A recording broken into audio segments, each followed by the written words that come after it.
ዛሬ በዓለማችን ኃጢአት ሆናቸው ተረስቶ እንደ ቀላል ከሚሰሩት ከባባድ ኃጢአቶች መካከል ዝሙትና ወደ እርሱ የሚያደርሱ መንገዶች ከፍተኛውን ቦታ ይይዛሉ። ሰው በቀላሉ ይተዋወቃል፣ ይቀራረባል፣ ይጨዋወታል፣ ስልክ ይለዋወጣል። በቀላሉም ዝሙት ላይ ይወድቃል። የትዳር ሕይወቱም ቢሆን እንዲሁ ሩጫ ነው። ለቁርስ መተዋወቅ፣ ለምሳ መጋባት፣ እራት ላይ መፋታት።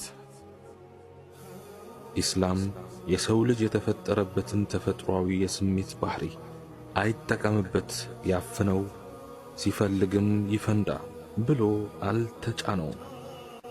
ባይሆን ሐላል በሆነ ሁኔታ የራሱንም ሆነ የሌሎችን ሰላምና ደህንነት በማይጎዳና በማያውክ መልኩ ስጋዊ ፍላጎቱንና ስሜቱን ያረካ ዘንድ ገደብ አበጀለት። ዝሙት እንደ ሌሎች በርካታ ወንጀሎች ሁሉ ዕዳው በግለሰብ ብቻ አያበቃም። ጦሱ ለማህበረሰቡም ይተርፋል። አላህ ሱብሓነሁ ወተዓላ ከምግብ ከመጠጥም ሆነ ከየትኛውም ዝንባሌ አኳያ አንድን ስሜት በሰው ልጅ ውስጥ አልፈጠረም።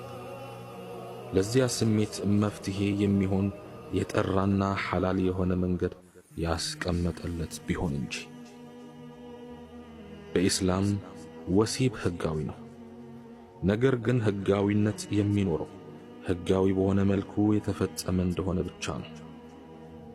ኢስላም ባልፈቀደው መልኩ የሚደረግ ወሲባዊ ግንኙነት ሁሉ ዝሙት ነው። ዝሙት ደግሞ በኢስላም የተወገዘ ነገር ነው። ኢስላም ዝሙትን በማውገዝ ብቻ አላለፈም።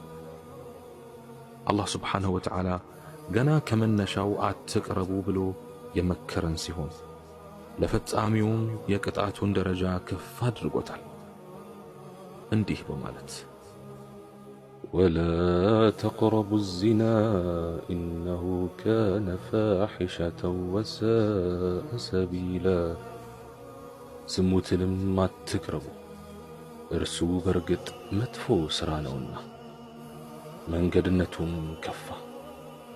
ሱረቱል ኢስራእ አንቀጽ 32። ወንጀሉ ሲበዛ የፈጣሪ ቁጣ ይወርዳል። በተለይ ዝሙት በጣም ሲንሰራፋ ዝናብ ይጠፋል፣ ከምድራችን ላይ በረካ ይነሳል። ዝሙት ፊትን ያጠቁራል። ዝሙት ጤናን ያውካል። ዝሙት ድህነትን ያወርሳል። ዝሙት የሪዝቅ በር ይዘጋል። ዝሙት ዕድሜን ያሳጥራል። ዝሙት ኻቲማን ያበላሻል።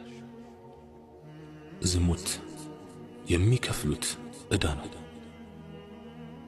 ከሌሎች ሰዎች ሚስቶች ጋር ዝሙት ከመፈጸም ተጠበቁ። ሚስቶቻችሁ ከሌሎች ወንዶች ጋር ዝሙት ከመፈጸም ይጠበቃሉ። ምክንያቱም አንድ ሰው በእናቱ ላይ ወይም በሚስቱ ላይ ወይም በእህቱና በልጁ ላይ ሌላ ሰው ዝሙት ይፈጽምባቸው ደስ ይለዋልን? በፍጹም ደስ አይለውም። ስለዚህ አንድ ሰው በራሱና በቤተሰቡ ላይ ሊሆን የማይፈልገውንና የሚያስከፋውን ነገር በሌሎች ሰዎች እናት፣ ሚስት፣ እህት ላይ መፈጸም የለበትም።